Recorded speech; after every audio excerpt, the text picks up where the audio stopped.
وسهلا بكل الذين ينضموا للاستماع إلى راديو بلدي أول راديو عربي أمريكي ويعنى بقضايا العرب في المهجر.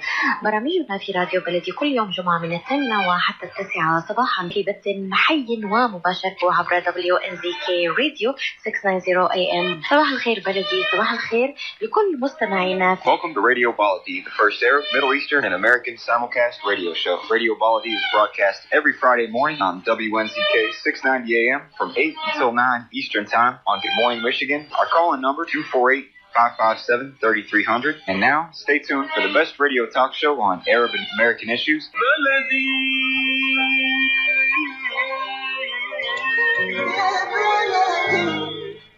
Good morning and thank you for being with us. This is Khalil Hachem, editor via Michigan.com, a digital business magazine serving the Arab American communities in Michigan. We provide business and real estate news, loan and lending information, support to small businesses, and much more.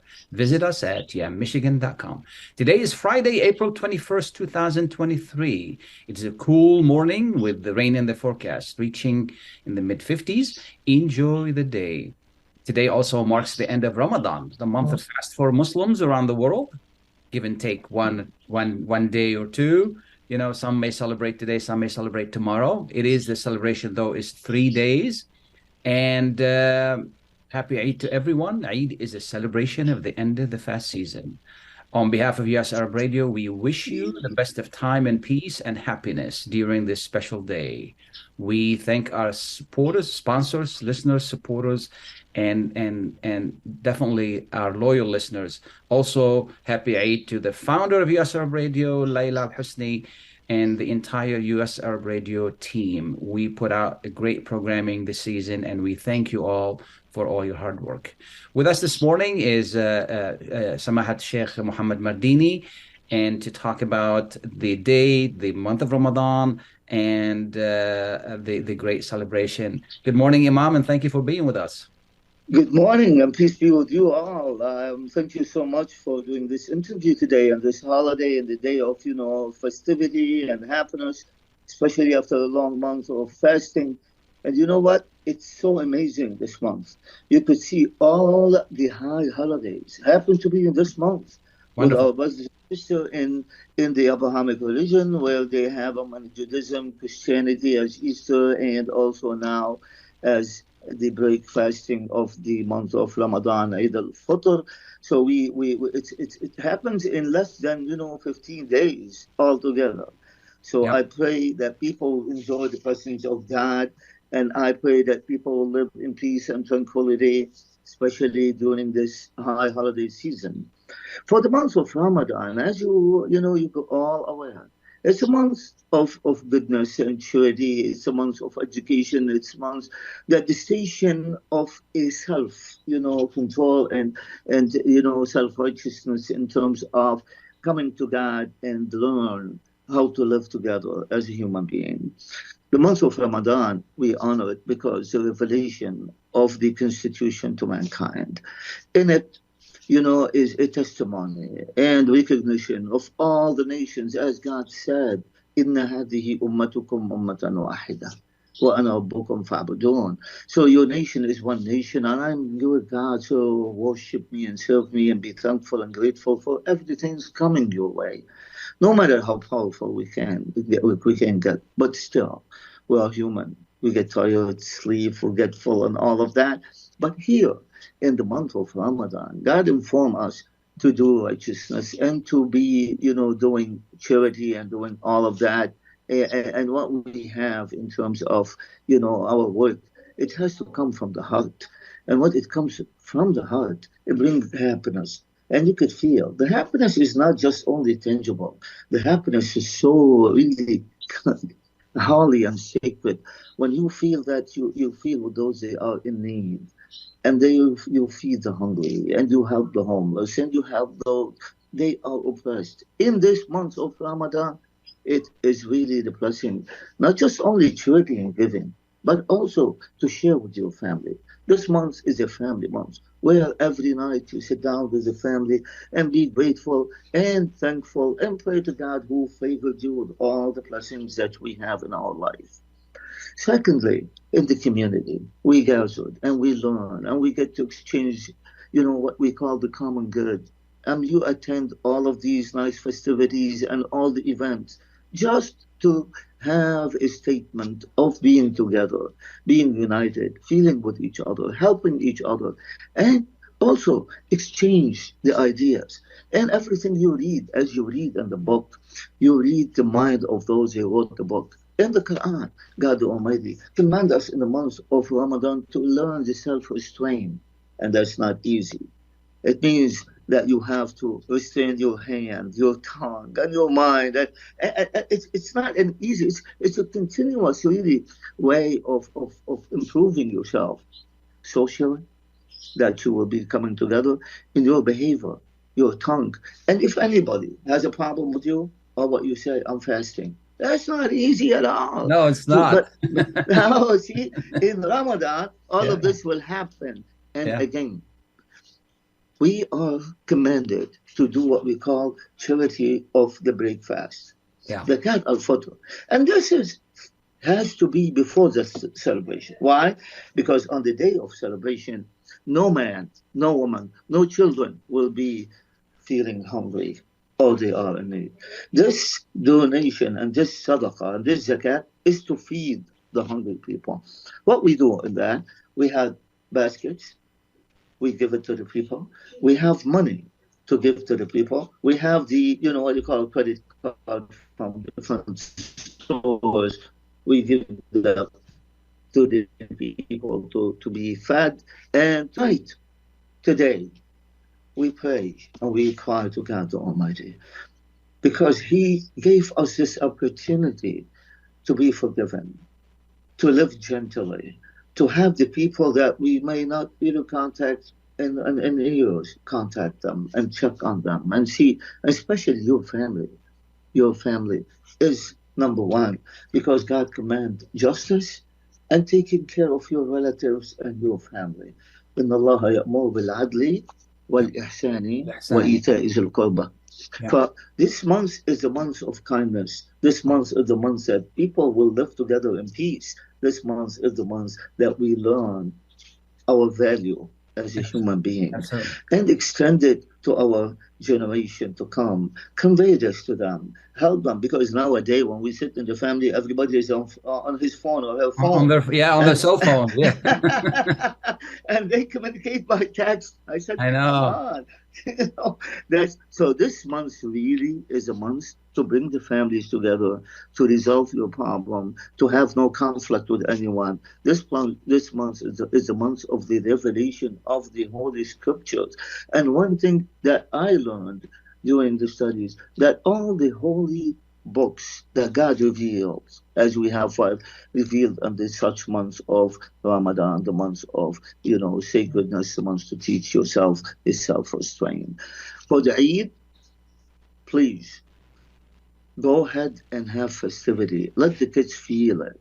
Let your family let them enjoy it. Yeah, let them enjoy it. Absolutely. Enjoy it in what God Almighty said in the tongue of the Prophet, to have the day of the Eid. اليوم يوم أكل وشرب وسعادة. Today is the day that you could feed yourself. Today you could enjoy what you've really been abstained from. Today you have to come together and enjoy and have festivity. Today you are going to extend your hand to those who are really indeed in need. Today is the day that you call everybody to resolve your problem among them. And we hope and pray that the world today will live in peace. Today will bring together harmony. Today we'll have the festivity among our families. Thank you so much for allowing us to meet you and say. One quick question, Imam. Yes. In regard to the Eid itself, in our community, I was talking earlier to Dr. Hazari from the Imam organization, and they depend on the sighting in the moon. Are you part of the committee that they try to track the moon, or how do you decide? Sure. What I do 3 months before Ramadan, I do my research. 3 months before Ramadan, I print so many, paperwork, to talk about when the moon will be born, how old the moon will be, use and utilize the information from NASA, from this, really specialized organization. The moon will be sighted. We have telescope, giant telescope. We have the jets they call above the cloud and sighted. We have all of this. But now, today, what we do on the 20th of April, the moon born at 12:12, according to all the systematical way from NASA to all the universities who do astronomy. And if you calculate it, at the sunset, the moon age will be 20 hours in Michigan, 23 hours in California, and you can go to Hawaii, it's 26 hours. It's impossible not to be sighted. And if you go on the radar, they tell you can sight it on this area, in this really edge and this corner, and at this numbers, they elevate all of this. Now, when the moon set after the sun, 15 minutes and above, that's it. It's done.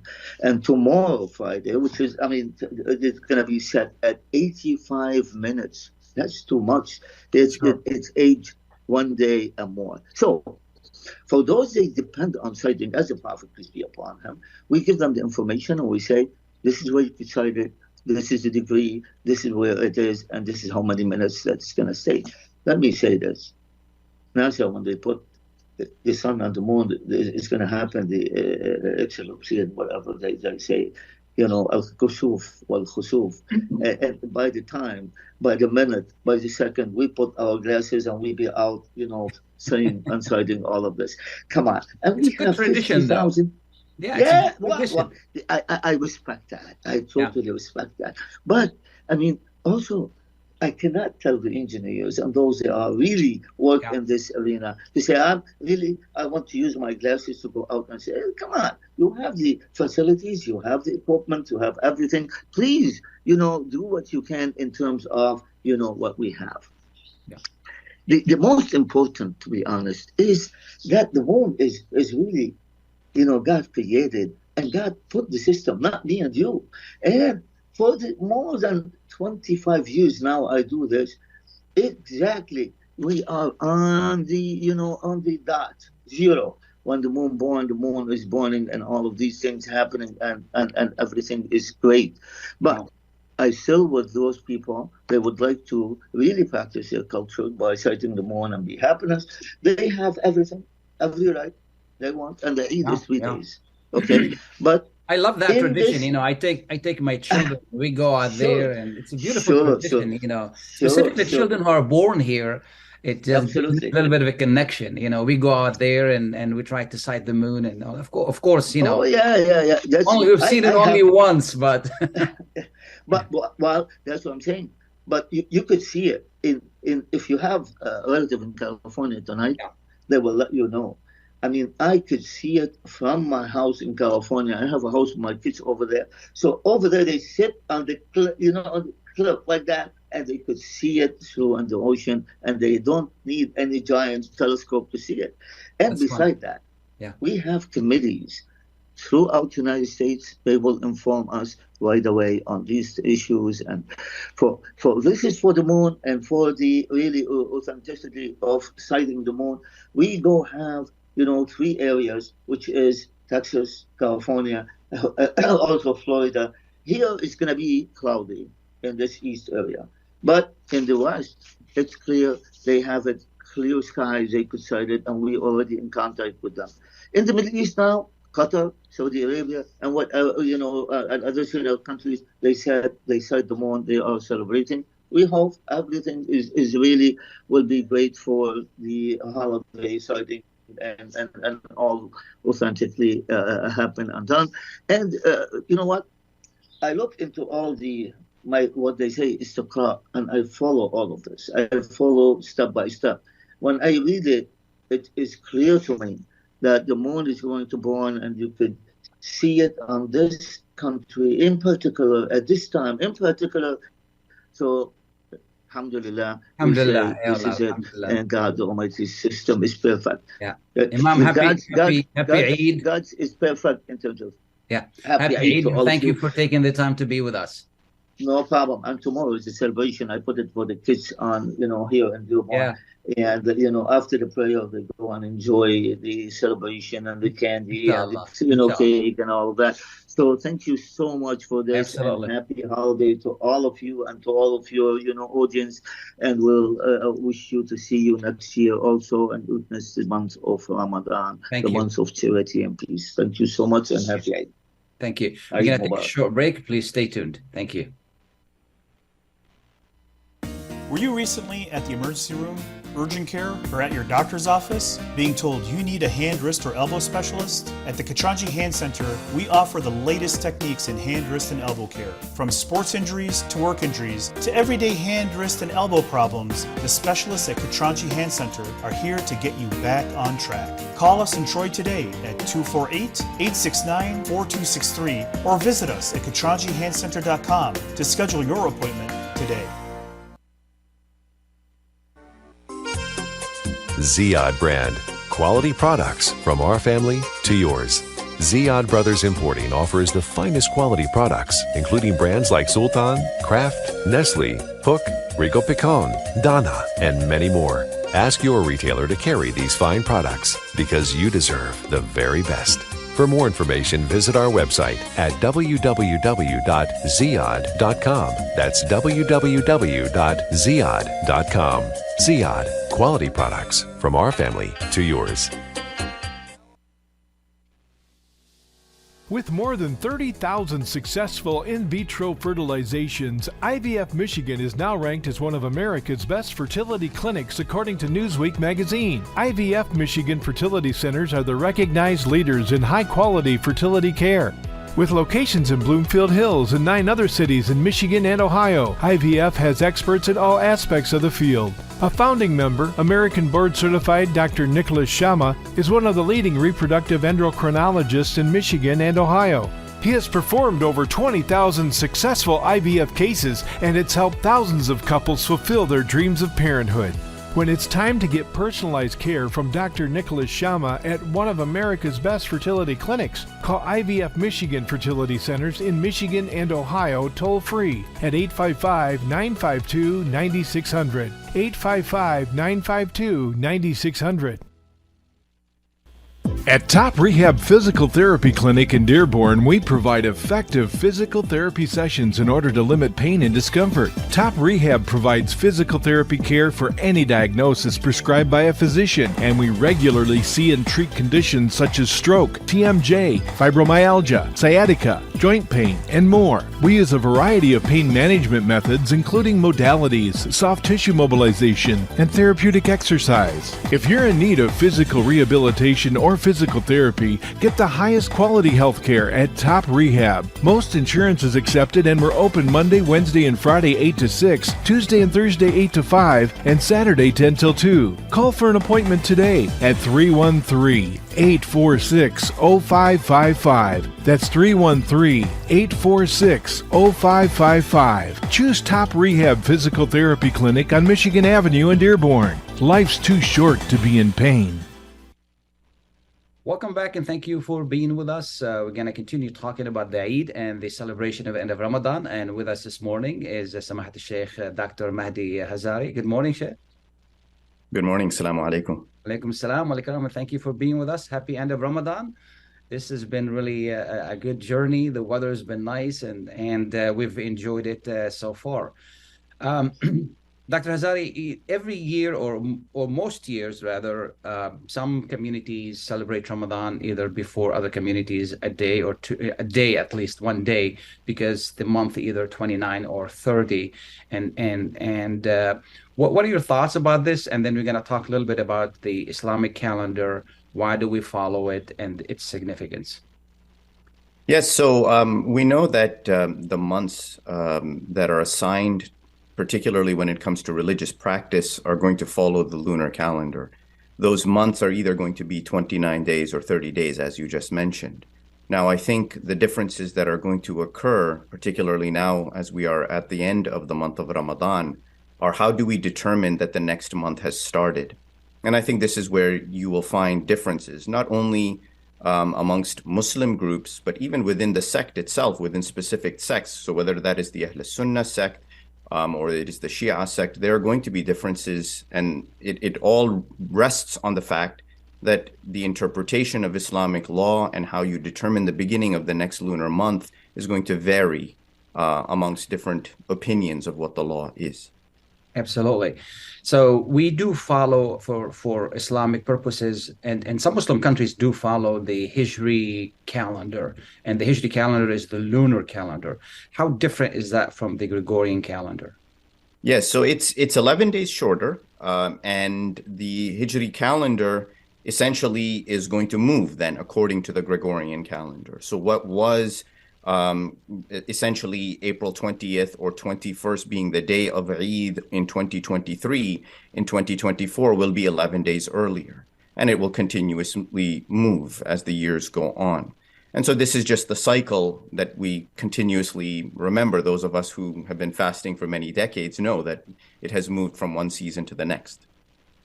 You know, it's interesting. When I was a young boy, I used to say, why couldn't it be like in the winter? Yes. And then, you know, the more I thought about it, and subhanAllah, and I said how fair that system is, because winter to us will be summer to somebody else. That's right. In Australia, yeah, southern. Yeah. And summer to somebody else would be, you know, and then summer to us would be winter to somebody else. So having it move this way, there's a lot of fairness to it. That you know, what do you think about that? Yes, not only fairness, Allah is just, He is fair, but I think certainly it trains the body to different seasons. So fasting in the summer is very different from fasting in the winter. And in this sense, you are cultivating an ability to be patient through any season, to realize the suffering and the hunger and the pain of those who don't have what we have in any season, in any climate, in any circumstance. And I think there is a great lesson to be learned from that. Absolutely. So how do we determine the, what's the relationship, you know, when we're determining the days, the lunar calendar, what's the relationship between the moon, the sun, the earth, and all of that? Yes, so the sun, the role the sun plays for us is really, for a day-to-day purpose, is your prayers. When it rises, when it's dawn to begin with, when it rises, when it then goes past its zenith, and then when it sets and nighttime sets in, all of those are determining the times of your daily salat, your prayer. When it comes to the moon, the sighting of the crescent at the beginning of the lunar month, that's going to establish specific days. This is particularly important for two occasions. One is the month of Ramadan, in which we are obliged to fast. The other are the days of Hajj, when we go for pilgrimage. So you need to know when you need to be at Arafat, for instance, or when you go to Mash'ar al-Haram or some of the other acts. You need to know the specific days on which you're going to perform that. So the sighting of the moon then becomes very important, because you are establishing specific rituals or acts of worship that need to be done. And here, again, is where the differences are going to lie in how you interpret Islamic law, apply it, and then determine that the moon was actually sighted to commence the new lunar month. When scholars, religious scholars, are talking about these issues, they don't just depend on the religious interpretation. They also incorporate science. And then there's science to this. Could you tell us a little bit more about how they incorporate science into the rulings? Yeah, so you said it perfectly, that there is a means by which science, or really specifically the collection of data and using data to establish a certain framework by which we can then say with certainty or contentment that sighting of the moon has occurred. So what does that mean? Well, we know that the crescent moon for the beginning of the lunar month must be established by sighting with the naked eye. This is the predominant view of most of the scholars, irrespective of whether they are Shi'i scholars or even Sunni scholars. There are some who rely on calculation, but the naked eye is the one that is relied upon. So then where does calculation fall into this, or astronomical data or science? Well, you want to be able to pinpoint where you might be able to see the moon, where it is most visible, the angles at which it is most visible, looking at its luminosity, how visible will it be, meaning how bright is it, the regions where you would have the greatest chance of seeing it. This is where astronomical data and projections of where the moon or the crescent is going to be located can improve your ability to sight it and hence predict the beginning of the next month.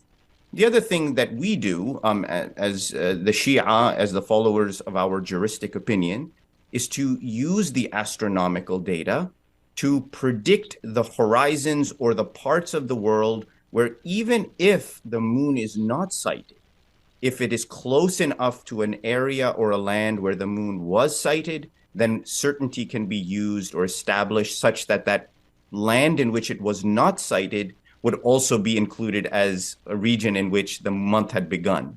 Because of the size of the moon, because of the projected luminosity, its angular distance, its altitude above the horizon, people can say, using this data, we are fairly sure that, yes, it would have been sighted, and we can start the next month. Now, why do we need to sight it by the naked eye?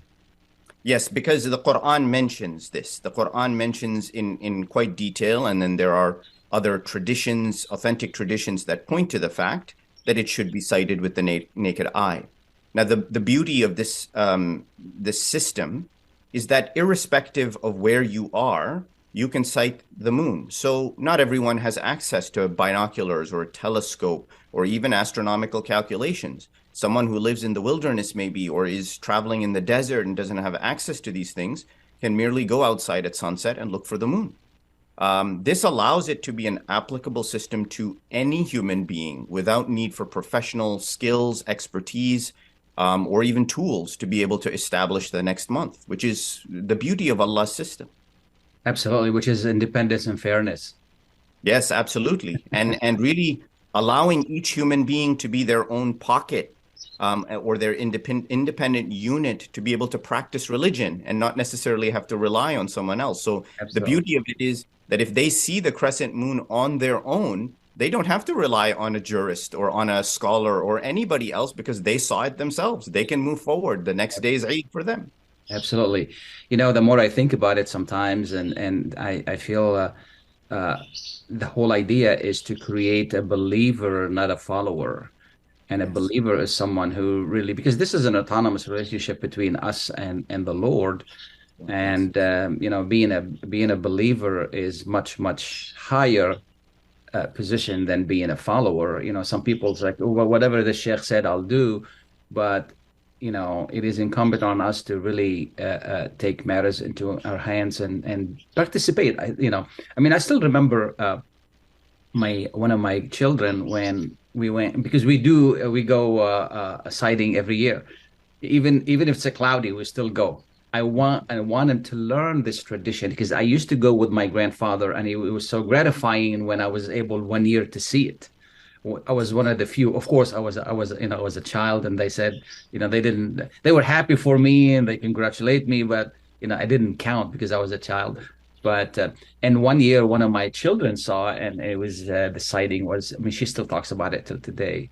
So it's really wonderful, and I would love for our community to do more, and for our scholars to do, invite people to go and see the moon and all of that, and.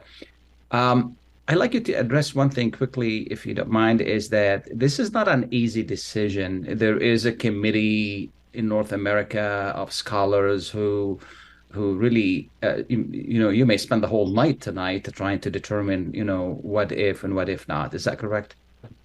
Yes, that's correct. So there is a Crescent Committee that's part of the Council of Shia Muslim Scholars of North America that essentially networks and connects with people all over the continent, not just in the United States, but Canada as well, and essentially tries to receive as much feedback as possible. I know people contact me personally to say that they've seen it. They send me pictures verifying that they had seen it. So this is continuously done. Not only is it the fact that you need to verify that it was seen, but that the source is trustworthy. So that is very important. The source that is providing you with this witnessing is one that can be trusted. Because again, the next step is having to fast or not fast and fulfilling a religious obligation, which is quite important. And so the committee will certainly be working, and even tonight, I imagine no announcements or any preliminary announcements will not come before 11 p.m. or midnight even because of the West Coast. And certainly the process of collecting information is just, it's rigorous and it's extremely robust. Absolutely. And what are the chances of being sighted in North America today or tonight? Yeah, so admittedly, I'm not an expert necessarily on moon sighting, but based on what I understand of the arc of visibility, North America, almost all of North America, pretty much 95% of the continental United States in particular, falls into a region or an arc where it is only, the crescent will only be visible with an optical aid, meaning it'll be difficult to sight. And when I looked it up, the luminosity of the crescent is below 1%, which means it's going to be quite low. There are parts of North America. Low on the horizon, you mean?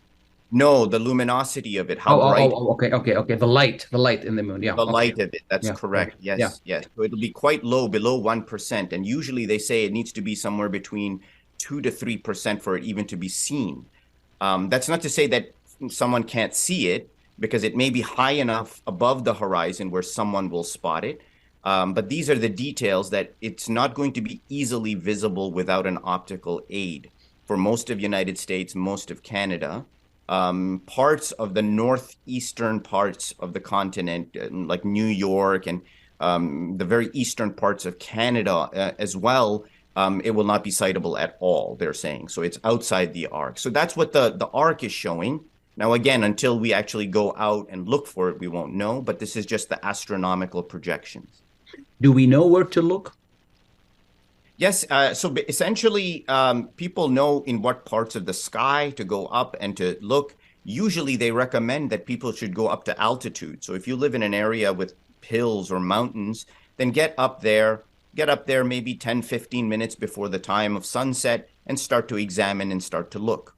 Again, the waxing moon that then appears above the horizon, the astronomical calculations differ on how soon after sunset it's there, how long it lasts in the horizon. Sometimes it only lasts 40 minutes. Sometimes it'll last 5 minutes and it's gone. You can't even see it.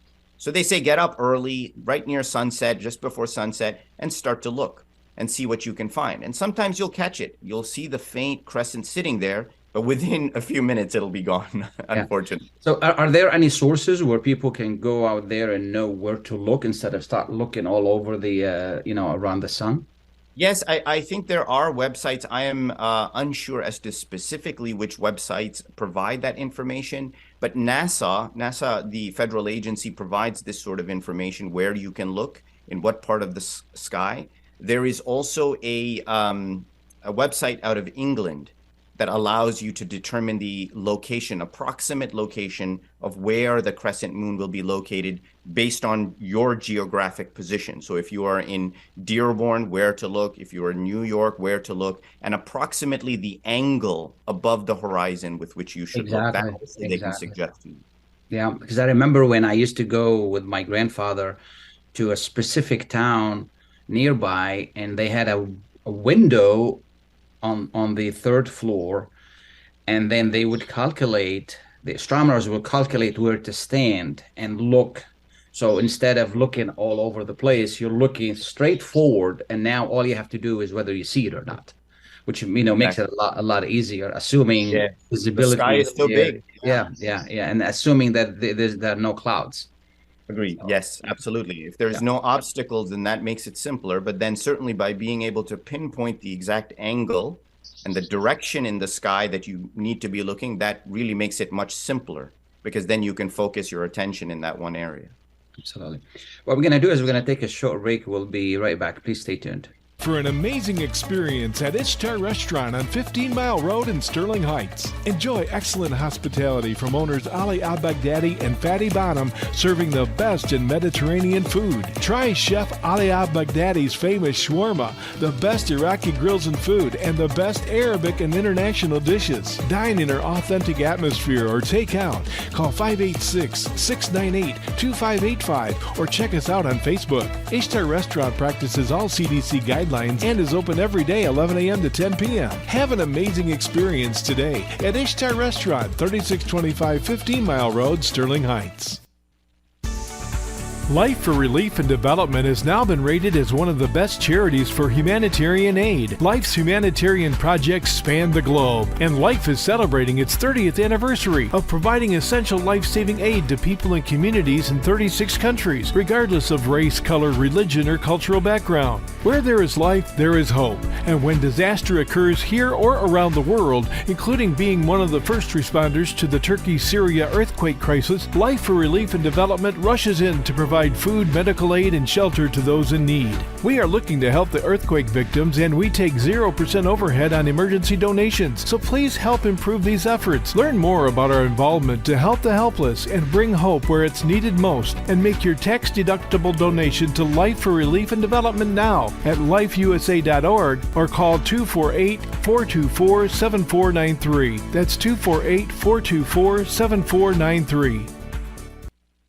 Kashat's Mediterranean Market in Shish Kebab offers a great array of your favorite Mediterranean meals. Meals range from lamb specialties, shawarma sandwiches, and seafood dinners. Plus, they offer big trays of your favorite food and so much more. Kashat's Mediterranean Market in Shish Kebab is located at 32839 Northwestern Highway in Farmington Hills and is open from 9 a.m. to 9 p.m. So stop in or call Kashat's today at 248-538-9552. That number again, 248-538-9552. Kashat's Mediterranean Market in Shish Kebab will definitely leave you satisfied. When you're looking for the best in optical care, Dr. Imad Nakash is your doctor to see. With years of experience and thousands of successful procedures performed, you can trust your eyes to Dr. Imad Nakash. See Dr. Imad Nakash and his professional staff for your eye care needs. There's 2 locations to serve you. In Hazel Park, call 248-336-3937, 248-336-3937. In Rochester Hills, call 248-299-3937. That's 248-299-3937. Welcome back, and thank you for being with us. We're talking to Dr. Hazari about sighting the moon, this is the end of Ramadan, and I thank you for being with us. I just like to mention that this segment is being taped, so we appreciate if you're trying to call us and we're unable to answer your questions. This has been provided for informational purposes only. And, every year we talk about, the time of when is the Eid, how about the sighting and all that. We just wanted to bring in some expert information on how is that done. And, tradition is important. And I would love for the tradition to continue for us to go out there and sight the moon. How important is that?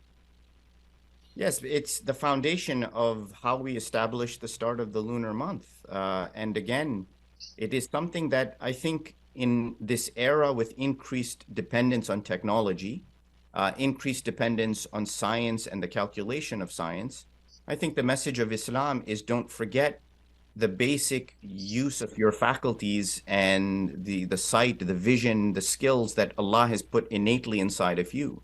Again, emphasizing the fact that human beings all over the world are not the same, that there are people who do not have access to scientific advancement or modern tools that can aid.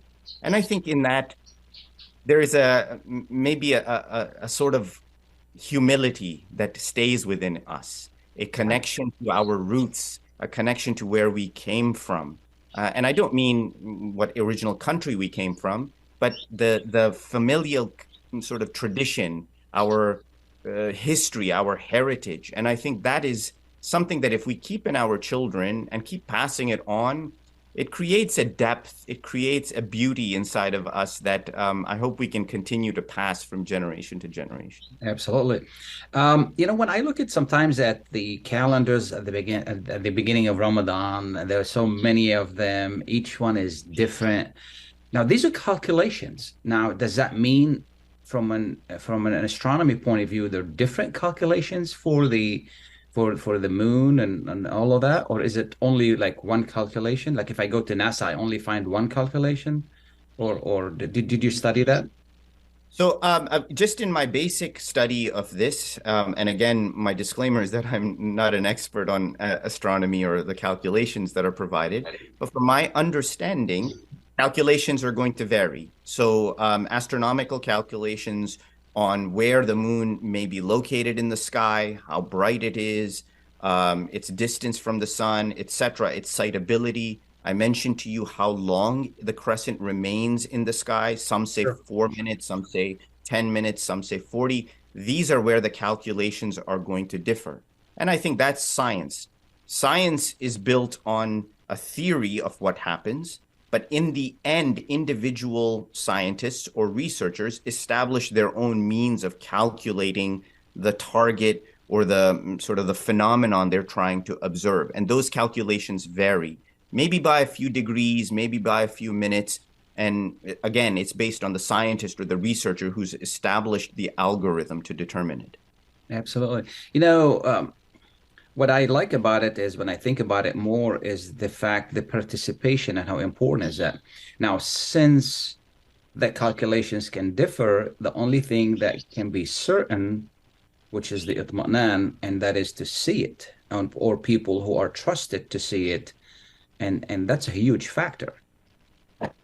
Yes, exactly. And that is the whole point of not being able to use those calculations to say that the next month has started versus actually seeing the moon.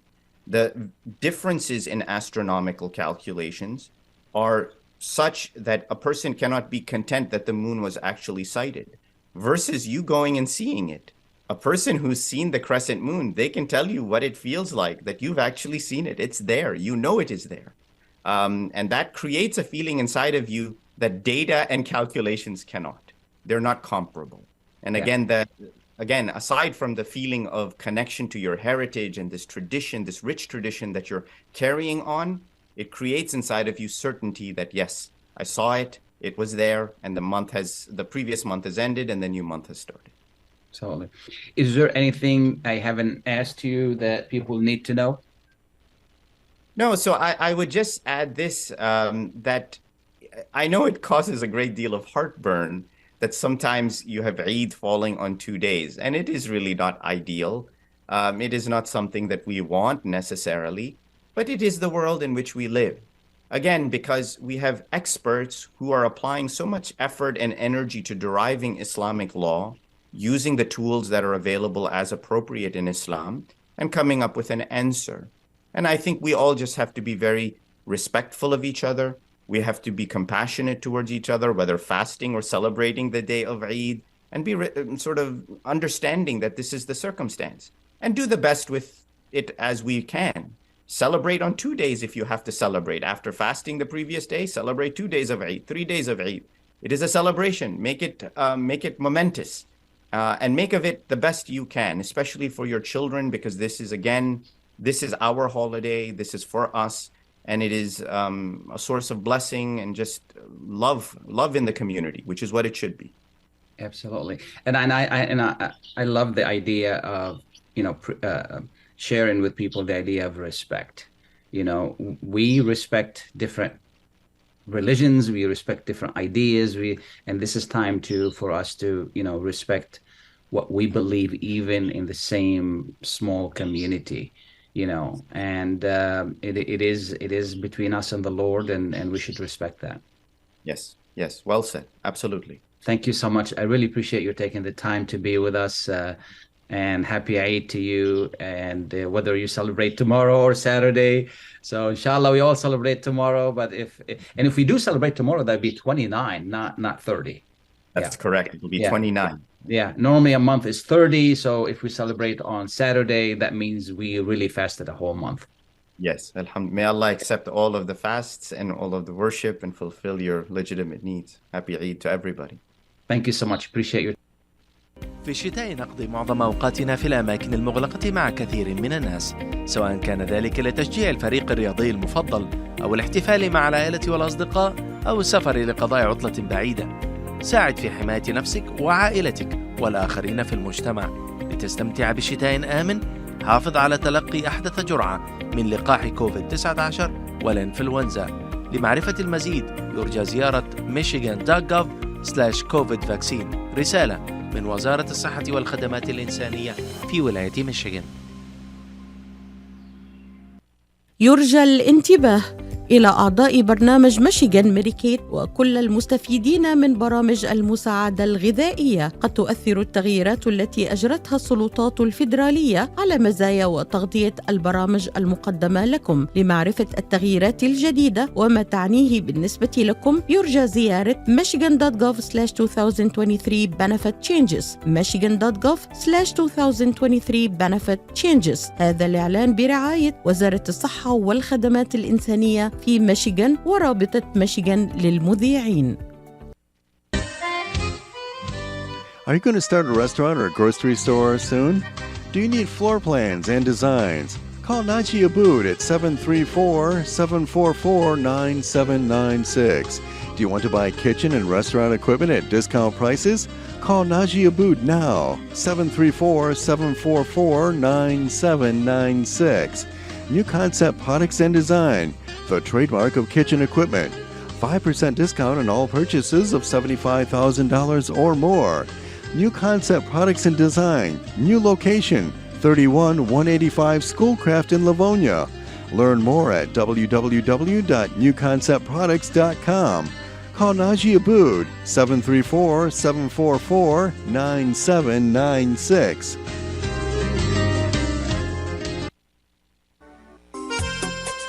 Ziyad brand.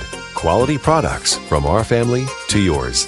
Ziyad Brothers Importing offers the finest quality products, including brands like Sultan, Kraft, Nestle, Hook, Rico Picon, Dana, and many more. Ask your retailer to carry these fine products because you deserve the very best.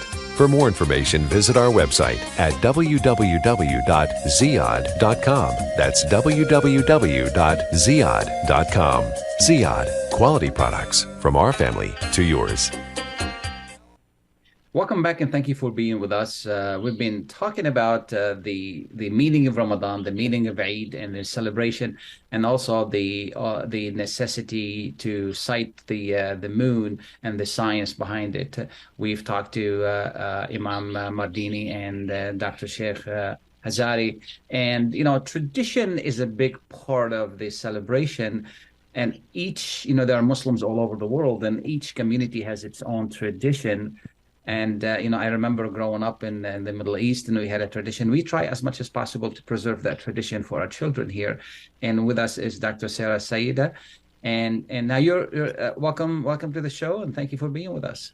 Thank you, Brother Holly. Thank you so much for having me here today. I'm excited. Absolutely. Yep. Now, you're from Pakistan, and you grew up there. Is that correct? So, yes, I was born in Pakistan, and I left Pakistan when I was 12. Okay. So, yep, childhood was spent in Pakistan, and then the rest of the time has been here in North America.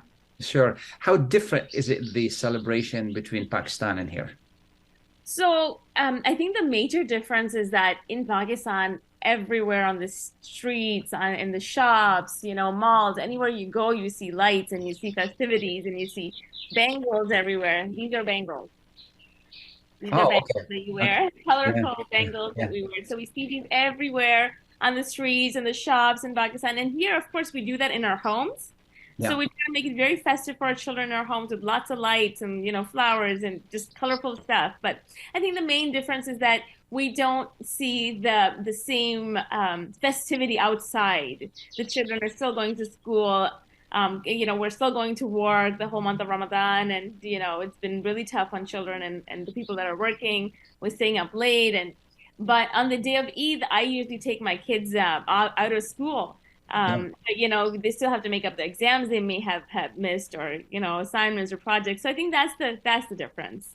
What kind of a tradition you preserve at home for the festivity for the Eid for the kids?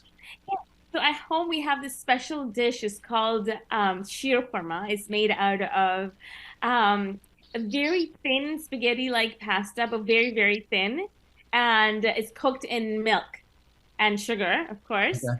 That's called sheer khurma. It's something very traditional, and every year in Eid you see that dish everywhere in Pakistani homes. So we try to make that. We make other traditional dishes. We have a lot of, like I said, colorful clothing. But I have boys, so they wear like a shalwar kameez. So What is they that? have it's a longer shirt. Okay. With, yeah, so it's not like we try not to wear like pants and shirt because we wear that all the time. So on Eid day, my boys wear shalwar kameez, which is like a longer shirt, white shirt, usually like a vest on top.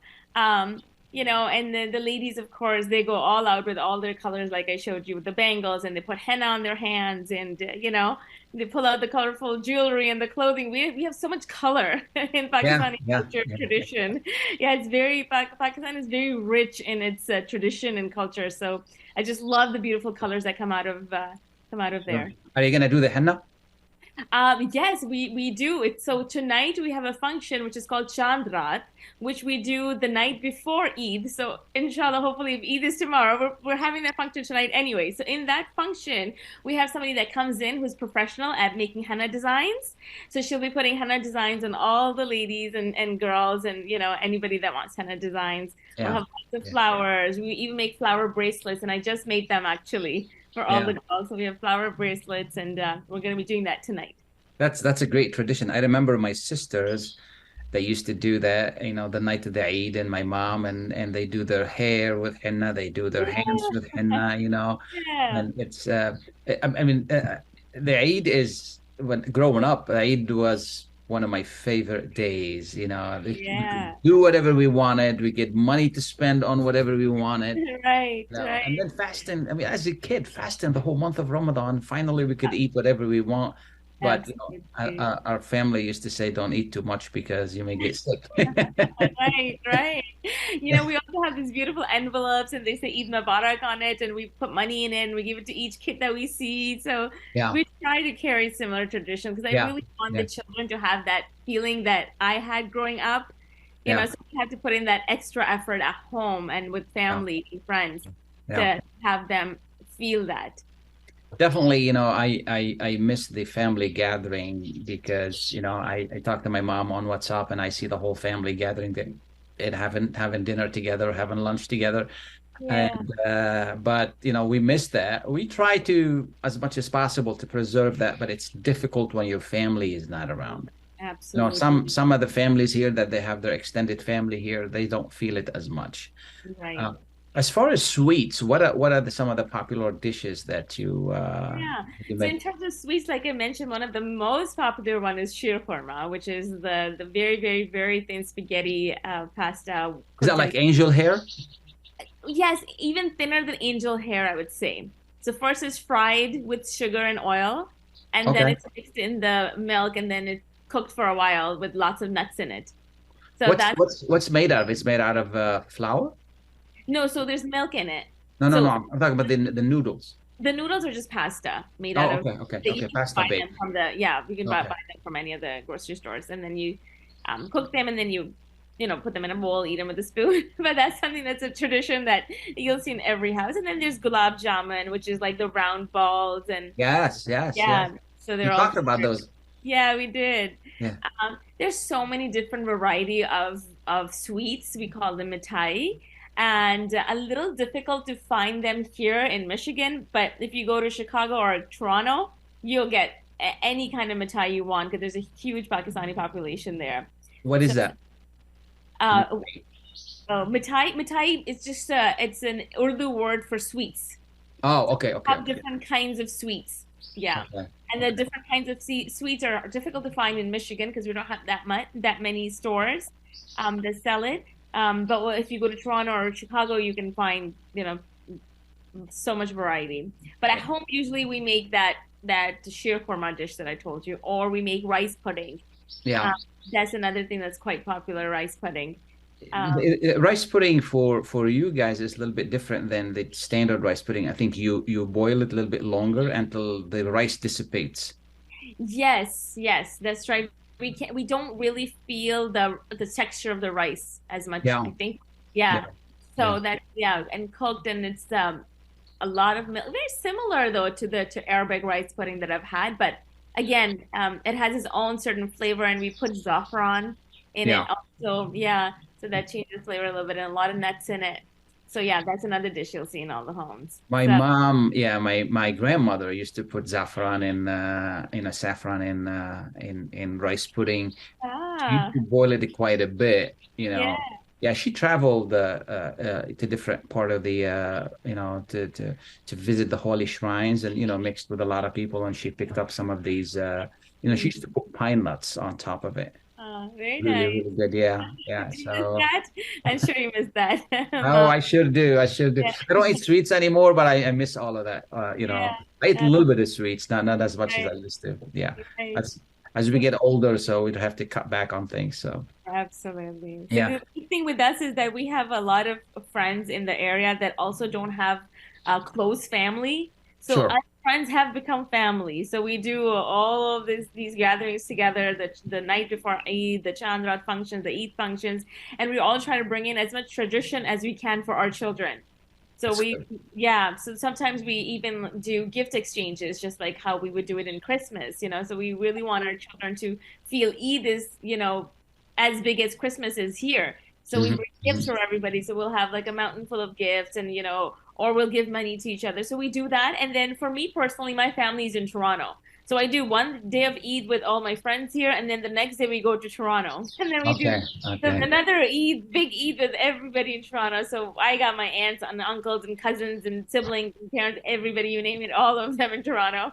That's 4 good. hours That's away. good. Yeah, you just ride. You drive your car there. Yeah, it's just 3.5 to 4 hours. Yeah, We're so used to it. We do it so often. yeah, So, yeah. Sounds good. very busy Now, and festive. yeah, it's this is what's really beautiful about it. Being a Muslim here in America is that all of the different traditions. You talk to people from Palestine, from Syria, from Lebanon. Although the common celebration is the Eid, but each one celebrates it differently. Right. They bring in different food, and from Lebanon, and even in Lebanon, from different parts of the country, they have different food for the celebration. Commonly in our part of the Lebanon is they roast meat. Ah, So it's a day for roasting meat. Yeah. So we do that in Eid al-Adha. yeah, we do that too. Yeah. Maybe I think we like meat more a little bit than more you do, guys. We use any excuse to roast meat. Yeah, these are really great traditions, and I hope that we do more to preserve it. Do you guys go out to sight the moon? Not as a family, no, we don't. We just wait for the main cleric of the mosque to let us know if it's okay possible or not. Yeah. Yeah. And some actually go by the calendar. So they already know that it's set and it's Eid. So yeah. there's a bit of a difference of opinion in that. Yeah, I live right next to the park, and I just I take the kids and we go there moon sighting. We just look and we don't know what we're looking for, but I just want them to get into this feeling we don't depend on it 100% for us, seeing it, but it's good that we do that. We just walk to the hill and try to see, what a great idea. I think that's something that would be fun to do as a family. Exactly. It's it's a good tradition, Sure. and people see us standing and going like, what are these guys doing, So I like to preserve that tradition. Oh, absolutely. That sounds wonderful. Yeah. Well, I really, any final thoughts you want to share with us? No, I would just like to say that I think it's really important to preserve our tradition, especially on these special days. If we're not going to make these important festive for our children, they'll never know the importance of it. Sure, we do eat salah and we fast and stuff, but for children when they're young, especially these toys and gifts and money and festivities and food, these things stick with them. And so when they're older, they can transfer it to their children. So I think it's really important living, especially in this country when we're not seeing anything on the streets. We have to bring that Eid atmosphere and festivity inside within our homes. Absolutely. I want to thank you so much for taking the time to be with us. Happy Eid to you and your family, and enjoy the time. Thank you for having me. Absolutely.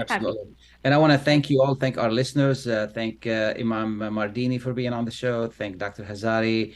And then thanks, Mike, for a great production. You have a nice weekend. Happy and safe Eid. Goodbye.